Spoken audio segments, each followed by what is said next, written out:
신음하는 케이크, 신음하는 맥주라니 도대체 무슨 의미일까? 케이크나 맥주가 생명력이나 감정이 있어 신음할 리는 만무하고, 게다가 음식 종류가 케이크와 맥주이고 보니 왠지 신음과는 좀 거리가 먼 즐거운 음식이라는 생각도 든다. 그러나 이것은 북아메리카에 정착했던 초기 이주 여성들의 출산 정황과 긴밀하게 연결된 음식 문화이다.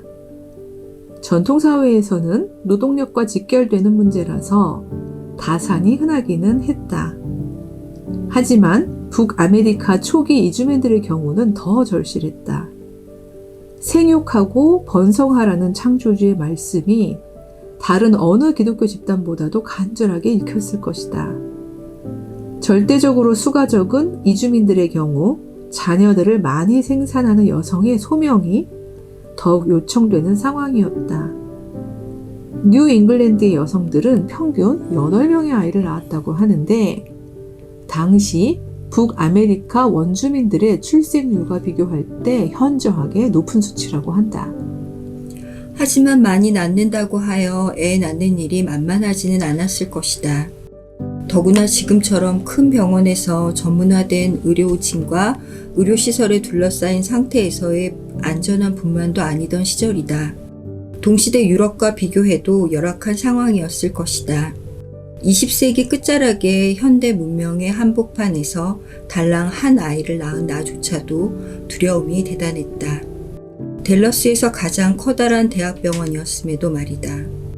물론 아기가 마지막까지 돌지 않아 정상 분만이 불가능한 상황에서 양수가 터진 응급 사례이긴 했다. 그야말로 예전 같으면 영락 없이 산모도 아이도 죽는 경우였다. 그런데 담당 의사가 정확한 수치와 영상 자료를 보여주며 의학적 자신감으로 나를 달랬다. 유머까지 탑재한 미국 남부의 백인 의사였는데 처음 만난 사람이 그렇게나 의지가 되고 위로가 될 수 있는지 몰랐다. 더구나 남편이 원한다면 수술실 동반이 가능함을 알려주었다.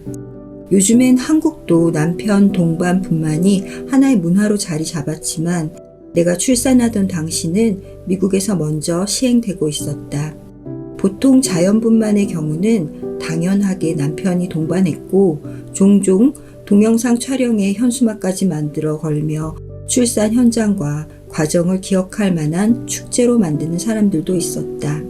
하지만 그건 자연분만일 경우이고 나처럼 여가, 거꾸로 자리 잡은 아이인 경우는 개복수술을 감행해야 하는지라 남편 동반을 강요하지는 않는 것이 관행이라고 했다. 무서울 것 같으면 들어오지 않아도 괜찮아. 평소 남편보다 배짱이 더 크다는 소리를 듣는 나는 별일 아니라는 듯 말했지만 그래도 들어가겠노라고 응해준 남편이 고마웠다. 굳이 편을 나눌 필요야 없겠지만 낯선 언어에 의료진인 그들과는 다른 내 편이 함께하는 것이 아닌가. 의료사고가 나도 내 편에서 증언해주고 내가 힘들 때 내 편이 되어줄 존재. 든든했다. 겁이 나면 전신마취를 해주겠다는 의사에게 나는 하반신 마취를 요청했다. 가림막으로 시야가 안 보여서 직접 출산의 과정을 다 살필 수는 없겠지만 나도 의식을 가지고 참여하고 싶었기 때문이다. 남편이 실시간 중계해주는 출산 과정이 신기하고 신성했던 기억이 있다. 그렇게 누군가가 나의 출산 과정에 동참해주는 것이 얼마나 큰 지지인지를 경험하고 나니 신음하는 케이크와 신음하는 맥주의 의미를 알았을 때 웃음보다는 감동이 더 컸다. 이는 북아메리카에 도착한 초창기 이주 여성들 사이에서 두려움을 극복하기 위해 시작된 일종의 지지와 연대의 문화였기 때문이다. 우리나라의 장례 문화가 사랑하는 사람을 잃어 황망하고 두려운 지인들을 위해 3일 동안 함께 먹고 마시며 곁을 지키는 것처럼 출산의 두려움과 고통으로 사경을 헤매는 산모를 위해 출산 경험이 있는 여성들이 여러 날 함께 곁을 지켜주는 출산 문화인 셈이다. 임산부는 해산할 즈음이 되면 신음하는 케이크와 신음하는 맥주를 넉넉하게 준비해 놓고 출산 준비를 한다. 진통이 시작되면 산파나 이웃 여성들, 친족 여성들이 며칠 동안 그녀 곁에 머무르며 위로와 힘을 주게 되는데 그동안 그녀들이 먹을 음식인 셈이다. 임산부의 시각에서 보면 옆에 앉아 아무렇지 않게 하하호호 수다스러운 그녀들은 이미 전사다. 죽음의 고통에서 살아 돌아온 선배들이다. 물론 힘을 더 주라는 둥 잔소리를 하거나 엄살이 심하다며 야단을 치는 유경험자들이 종종 성가시긴 하겠지만 그녀들이 그렇게 건강하게 살아서 먹고 마시는 모습을 보는 것만으로도 산모는 위로를 받을 수 있었을 것이다. 아, 저들도 해냈는걸? 그러니 나도 해낼 수 있을 거야. 여성의 산고는 죄의 대가이니 그 고통을 감수하고 벌을 받아라.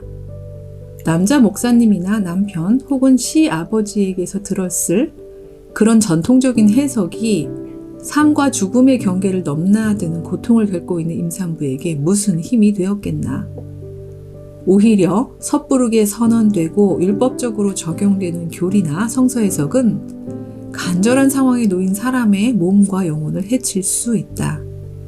죽을 고비를 넘겨가며 산고를 겪는 여인에겐 신음의 현장을 함께 지키며 연대의 힘을 보여준 여인들이 실질적인 힘이 되었을 것이다. 지금처럼 다닥다닥 붙어 사는 밀집 거주 환경도 아니고 정착민들의 집이 뚝뚝 떨어져 외롭고 두렵던 시절이었으니 달달한 케이크와 시원한 맥주를 마시며 시끌시끌 산모의 곁에서 일상의 웃음과 대화를 이어가는 선배 여성들이 얼마나 반가웠으랴. 그러고 보면 앤 허친슨의 성경 공부 모임이 번성한 까닭도 이해가 된다. 그녀는 산파였으니까.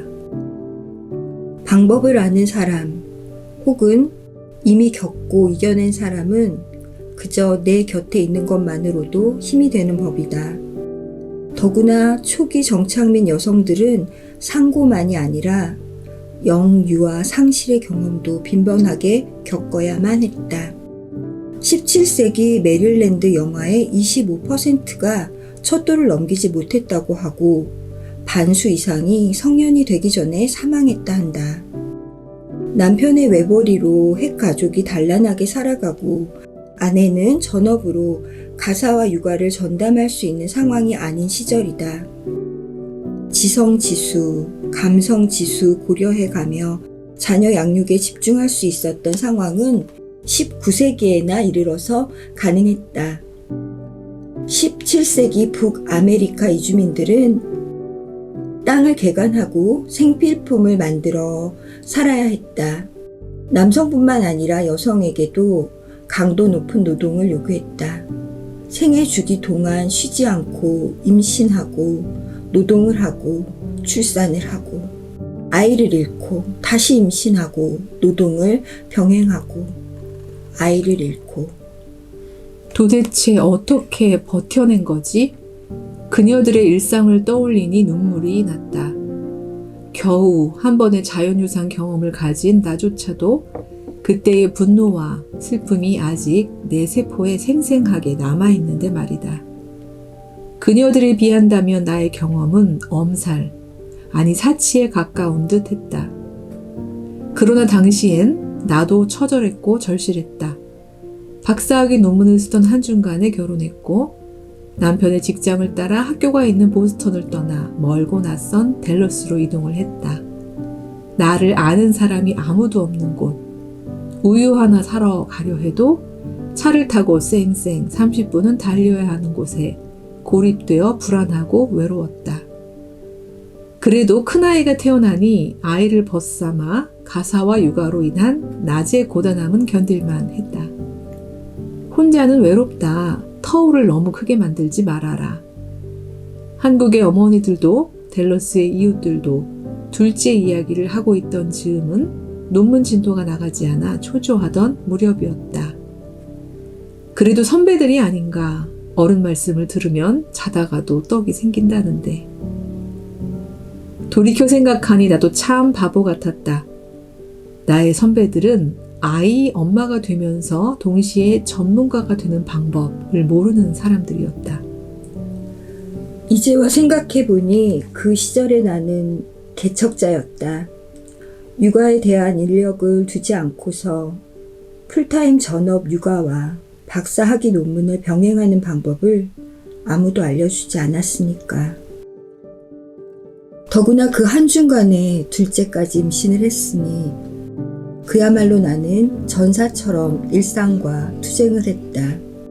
논문을 쓸 수 있는 시간은 아이를 잠재우고 난 밤 시간뿐이었기에 낮에는 전업주부가 되고 밤에는 박사학위생으로서 사는 초인적인 생활을 했다. 결국 무리한 일상은 내 몸을 병들게 했고 13주차에 접어든 임신도 종결에 이르렀다. 그날은 홀로 병원에 누웠다. 큰 아이를 맡아줄 사람이 없어 함께 데려왔는데 의사의 검진 시간 내내 간호사와 함께 있던 아이의 울음소리가 그치지 않아 나를 더 신음케 했다. 아무도 날 돕지 않았어. 그날의 분노와 슬픔을 글로 쓴다면 이 글을 아마 영영 맺지 못할지도 모른다.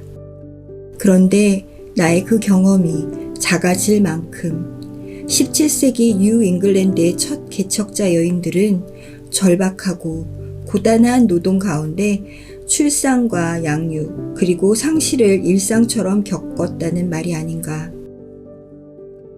신음하는 케이크, 신음하는 맥주라는 문화를 만든 것은 그래서였을 것이다.